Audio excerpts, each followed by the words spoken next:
Hello everyone, I am Vikas here. Today we will learn molecular basis of inheritance. So our today's topic is charge F rule. Charge F rule है, ये क्या कह रहा है इसके अंदर हम देखते हैं। रूल है ये जो चार्ज एफ रूल कह रहा है, purine is equal to pyrimidine, यानी जितना प्यूरिन का अमाउंट होगा उतना ही पायरिमिडीन का अमाउंट होगा। प्यूरिन क्या होता है, डीएनए के अंदर नाइट्रोजनस बेस होते हैं, ग्वानिन और एडेनिन, इनको क्या बोलते हैं, प्यूरिन बोलते हैं। थाइमिन और साइटोसिन को क्या बोला जाता है, पायरिमिडीन बोला जाता है। तो जितना अमाउंट प्यूरिन का होगा उतना ही अमाउंट पायरिमिडीन का होगा। जैसे हम एग्जांपल लेते हैं, हमारे पास 2 एडेनिन है तो थाइमिन का नंबर भी कितना होगा, 2 होगा। जैसे 8 ग्वानिन है तो साइटोसिन भी कितने होंगे, 8 होंगे। यानी जितना प्यूरिन मिलेगा उतना ही क्या मिलेगा, पायरिमिडीन मिलेगा। सेकेंड रूल कहता है amount of adenine is equal to amount of thymine, यानी जितना एडेनिन का अमाउंट होगा उतना ही थाइमिन का अमाउंट होगा। Amount of guanine is equal to amount of cytosine, जितना ग्वानिन का अमाउंट है उतना ही साइटोसिन का अमाउंट होगा। A plus G divide by T plus C is equal to 1। अगर ए प्लस जी यानी ऊपर क्या लिखा हमने, प्यूरिन को लिखा, नीचे डिवाइड बाय क्या लिखा, पायरिमिडीन। अगर प्यूरिन के अमाउंट को पायरिमिडीन के अमाउंट से डिवाइड करते हैं तो वैल्यू कितनी आती है, 1 आती है। जैसे हमने जो ऊपर एग्जांपल लिए हुए हैं, 2 एडेनिन 2 थाइमिन, ठीक है। तो क्या है, एडेनिन क्या है, प्यूरिन है, थाइमिन क्या है, पायरिमिडीन है।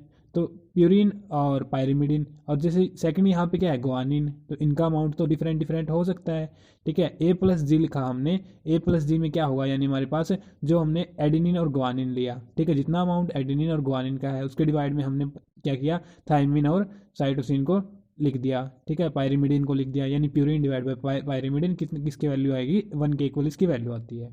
नेक्स्ट रूल कहता है amount of adenine may not be equal to amount of guanine. ये जरूरी नहीं है कि जितना एडेनिन का अमाउंट हो उतना ग्वानिन का अमाउंट हो। जैसे मैंने पिछली स्लाइड में देखा था, एडेनिन का अमाउंट 2 था बट ग्वानिन का अमाउंट 8 था, तो ये अमाउंट डिफर कर सकता है। ऐसे ही थाइमिन का अमाउंट और साइटोसिन का अमाउंट भी डिफर कर सकता है। तो हम क्या लिख सकते हैं, A plus T divide by G plus C not equal to 1, में नॉट इक्वल टू 1, यानी जरूरी नहीं है वो 1 के इक्वल हो।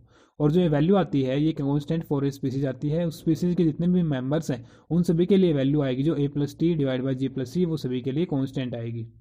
नेक्स्ट इस टाइप के, इसके ऊपर बेस्ड चार्ज एफ रूल के ऊपर बेस्ड न्यूमेरिकल्स आते हैं। जैसे अगर मान लो आपको गिवन है A is equal to 20%, then calculate C को कैलकुलेट करो, एडेनिन का अमाउंट कितना है 20% है, साइटोसिन का कैलकुलेट करना है। तो इसको कैलकुलेट कैसे करेंगे हम, अगर एडेनिन का अमाउंट 20% है तो थाइमिन का अमाउंट भी कितना होगा, 20% ही होगा, ठीक है। एडेनिन और थाइमिन का दोनों का अमाउंट कितना हो गया, 40% हो गया। यानी साइटोसिन और ग्वानिन का अमाउंट कितना बचता है, 60% बचता है, ठीक है। अब किसका पूछा था, साइटोसिन का पूछा था, तो साइटोसिन का अमाउंट क्या हो जाएगा, दोनों का हाफ हो जाएगा, यानी 30% साइटोसिन का अमाउंट होगा, ठीक है। इस टाइप से न्यूमेरिकल बेस्ड इसमें से क्वेश्चन पूछ सकता है। नेक्स्ट है टाइप्स ऑफ डीएनए। डीएनए की टाइप्स है 5 टाइप्स में जनरली हम पढ़ते हैं, कौन कौन सा, ए डीएनए, बी, सी, डी और जेड।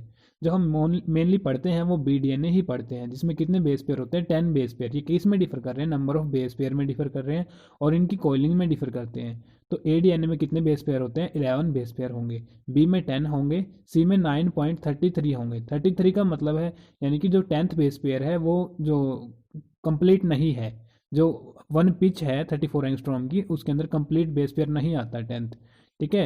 यानी कि कह सकते हैं हम कि थोड़ा सा बेस पेयर ही उसके अंदर काउंट हो रहा है। डी के अंदर कितने बेस पेयर होंगे, 8 बेस पेयर होंगे और जेड के अंदर 12 बेस पेयर होंगे। आसानी से याद कर सकते हैं हम इसको, ए बी सी डी, और इसको क्या है डिक्रीजिंग ऑर्डर में लिख देते हैं, 11 10 9 8, ठीक है। और जेड क्या है 12। बाकी सारे के सारे ए बी सी डी चारों क्या है राइट हैंडेड है, जेड क्या है लेफ्ट हैंडेड है।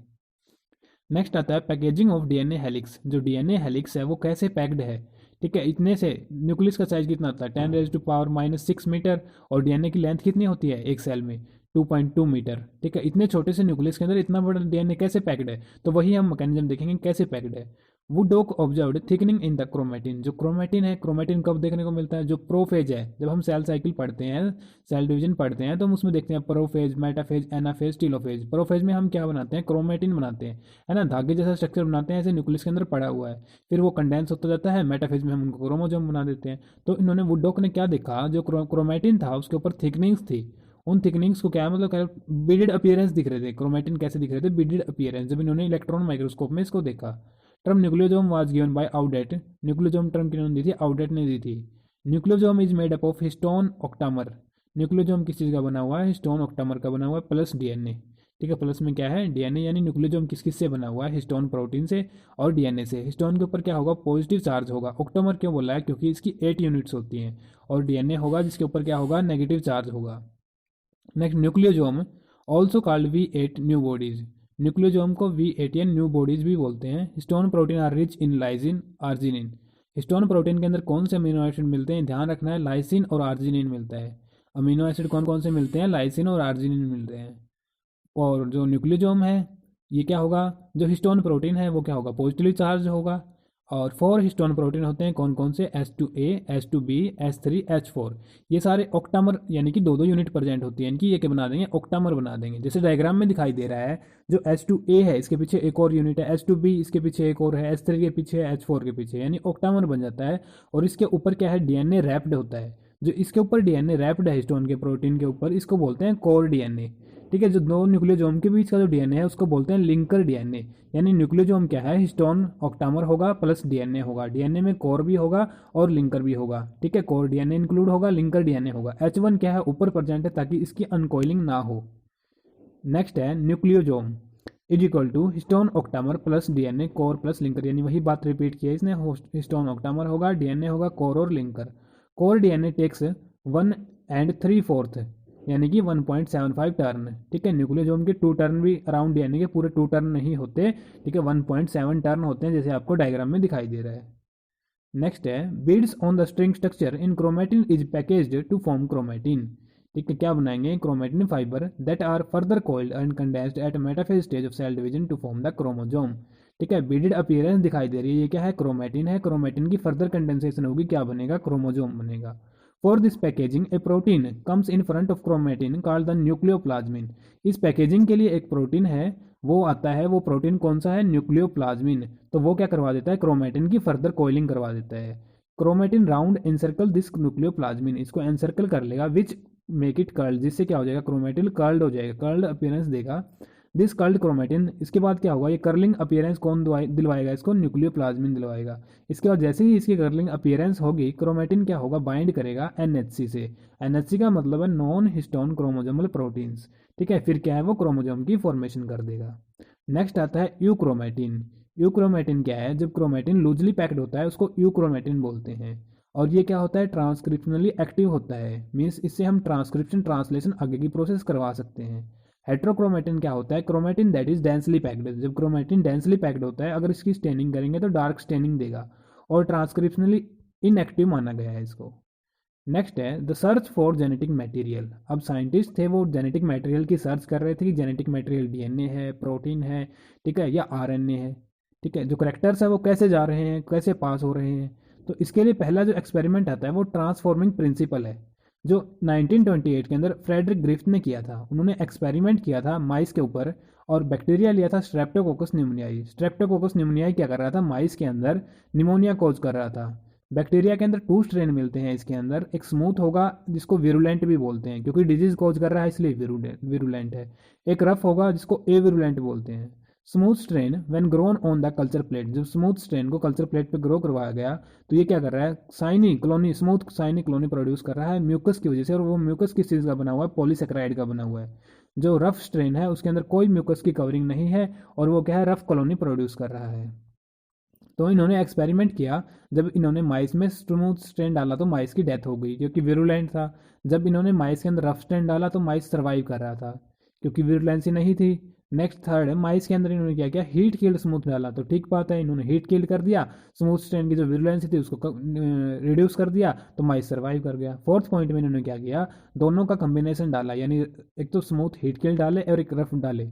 ठीक है, एक्चुअल में तो क्या होना चाहिए था कि माइस सर्वाइव करना चाहिए था क्योंकि दोनों ही इनएक्टिव थे ना, हीट किल्ड थे और वो उसमें था ही नहीं कुछ। बट क्या हुआ, माइस फिर भी माइस की डेथ हो गई। तो इससे क्या प्रूफ हुआ कि कोई ना कोई मटेरियल है जो कहाँ से कहाँ गया है, जो स्मूथ से किसके अंदर एंटर कर गया, रफ में एंटर कर गया, रफ को क्या बना दिया उसने, स्मूथ ही बना दिया।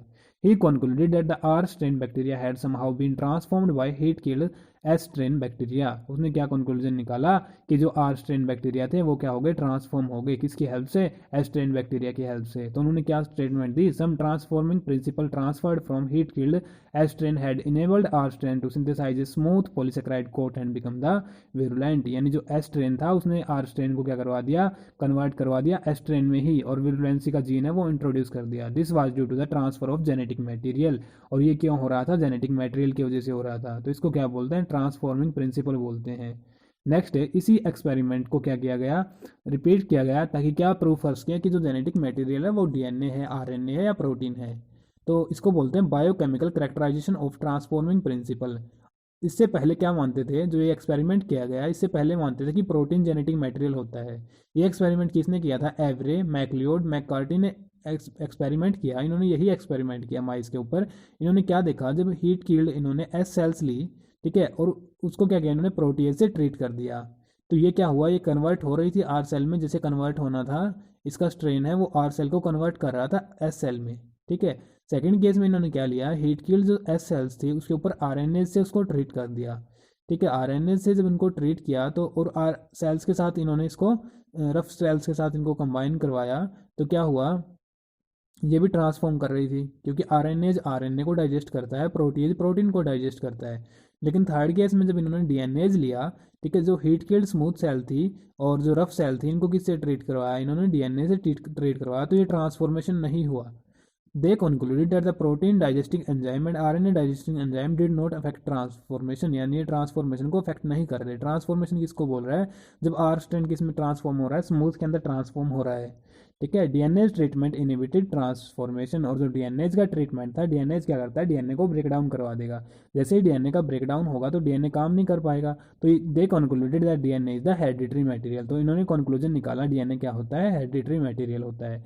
यानी एक्सपेरिमेंट में इन्होंने ट्रांसफॉर्मेशन देखा, किसमें ट्रांसफॉर्मेशन हो रहा है, ठीक है। जो आर स्ट्रेन से स्मूथ स्ट्रेन बने थे ना, वो किस किस केस में हो रहा है, जब प्रोटीन से ट्रीट कर रखा है उनको, तो वो क्या है, कन्वर्ट हो रहे हैं। आरएनए से कर रखा है तब भी हो रहे हैं, बट डीएनए से करा तो डीएनए का ब्रेक डाउन हो गया और वो ट्रांसफॉर्म नहीं हुए। Thanks for watching and keep support.